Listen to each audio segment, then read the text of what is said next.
boy, this little patch that we have right here, and I say little, quote unquote little, it's just huge. I mean, Lords of the Fallen developers have been working tirelessly to make this game amazing, and I do have to say that some of the changes that we have right here, I'm very happy about them. And well, like always, I'm going to give you the highlights. These patch notes specifically, they are huge. And you know, it is not my style to just sit here, capture the the patch notes like many other people do. I do not want to point to to anyone, but I know that I do not want to read you every single little bit picky of it, so I'm just going to guide you throughout what I think it is the highlights, while I am going to leave you on the video description the source of the patch notes in case you want to go give that a read. But let me tell you, there's going to be several minor little things that I am not going to be mentioning in this video. I just want to make you aware of the significant things that are going to happen on this patch that we have right here. First and foremost, I think that one of my favorites is the HDR improvements. I personally didn't have anything against the actual HDR, how it works right now, but they said that they didn't like the HDR version that it's established already on the engine, Unreal Engine 5, so they pre-establish their own designs for HDR, so you can expect that probably, depending on your machine or monitor, it has many variables. In that case scenario, it has many variables, so that's something that should be mentioned as well. But if anything, I mean, HDR should look better. Stability and frame rate. They are still working with stability and frame rate, and you know, the usual things are happening right here. They are moving around through shadows and things, memory leaks. I think that they try to fix a memory leak that happens when you open back and forth too many times the menu right there, which is an issue that everyone is very well aware of, and just the usual thing that they have been trying to figure out since the launch of the game, Skyrest. We know that Skyrest, it's just a mess to be right there. It's really not that bad. I really at this point I do not care about Skyrest because I'm not fighting anything in there, so I do not really mind about the stability at Skyrest, but still it is distracting when you are in there, being that the only area where you suffer any kind of stability issues right there. But we also have some buffs and nerfs right here. Everyone's favorite, the buffs and the nerfs. The buffs and weapons. The buffs and weapons, they were very powerful at PvP because it's very easy to upgrade them to the maximum level, hence being able to be overpowered early on in the game if you know how to get the large or the chunks right there for the materials. They added more levels and costs to upgrade them, and it's just that for boss weapons. Like, it's just quite literally just that. Boss weapons now need to be taken as well to level 10, as prior being like regular weapons upgrade. That is how the thing is going to work. And the in-between gaps of upgrade damage, it's going to be like relevant as well right there. So it's just basically that, and the reason for that being is that they want to make more players try different things, try different builds, use other weapons. You know that right here in the channel we have been using as many weapons as we can. Those weapons are certainly quite amazing. I like them quite a lot, but they are not being that huge focus here in the channel. There's many powerful things, but it is nice that they are working for players to have a little bit more diversity on the builds. I should like to believe that it would be better if they buff different weapons instead of nerfing this little thing, which doesn't count as much as a nerf. But yeah, they're also nerfing the meta, the PvP meta.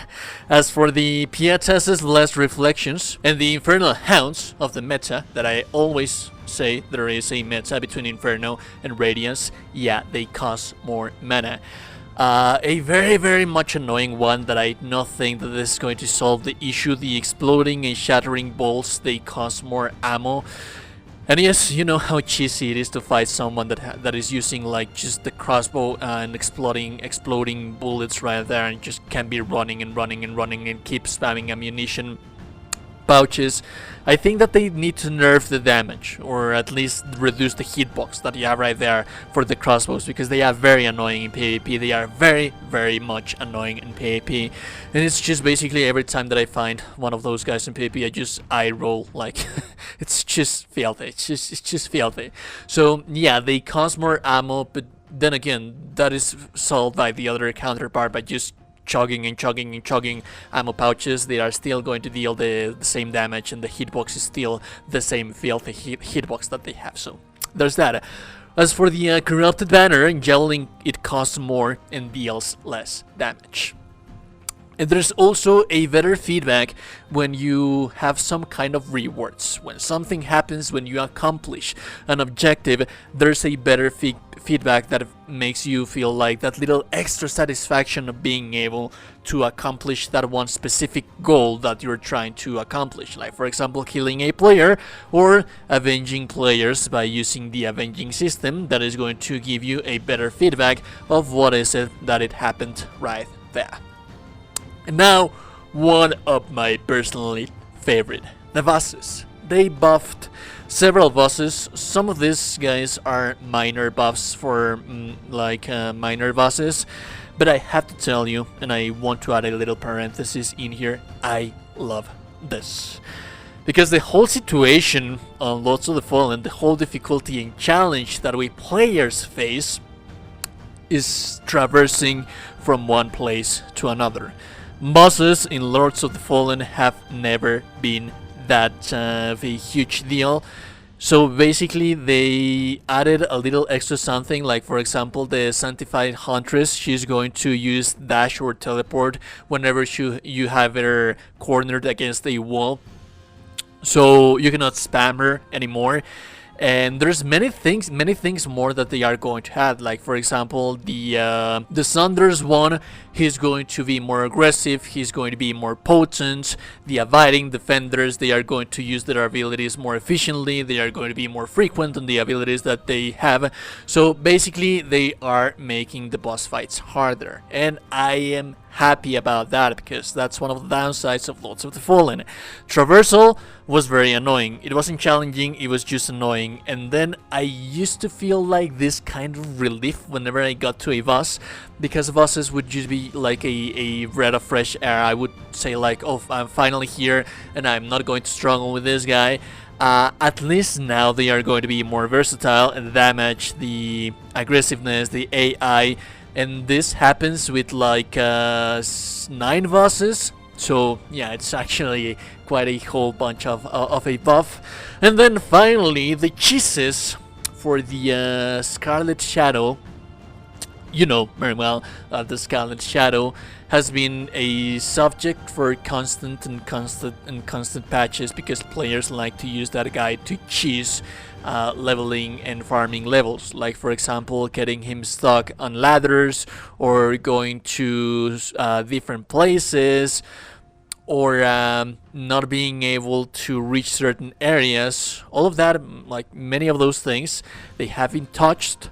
So we do have to do a little bit of a testing. I personally, if I'm being honest with you, I've never used the Scarlet Shadow to cheese things, so I wouldn't really be sure about that. But I'm pretty sure that if you watch any other channels that have videos about leveling your character, cheesing the Scarlet Shadow, they are going to have a little bit more input in here. But yeah, just be sure that maybe some of those techniques that you're using to farm and to cheese the Scarlet Shadow, the Scarlet Reaper that you can find in Umbral, yeah, they tweaked it a little bit more. Like I said, there's a whole bunch of AI and stability improvements, and the list is just huge, dude. The list is just huge. But I think that these are the highlights and the most important things that you need to have in mind about what is it that they buffed. If you like the content, like it, everybody super appreciated. No, I told you today that you're a gorgeous and beautiful person. You're indeed a gorgeous and beautiful person. Remember to like the video, subscribe to the channel before you close the door, and I'll be seeing you goddamn gorgeous and beautiful people in the next one. A beautiful day and goodbye.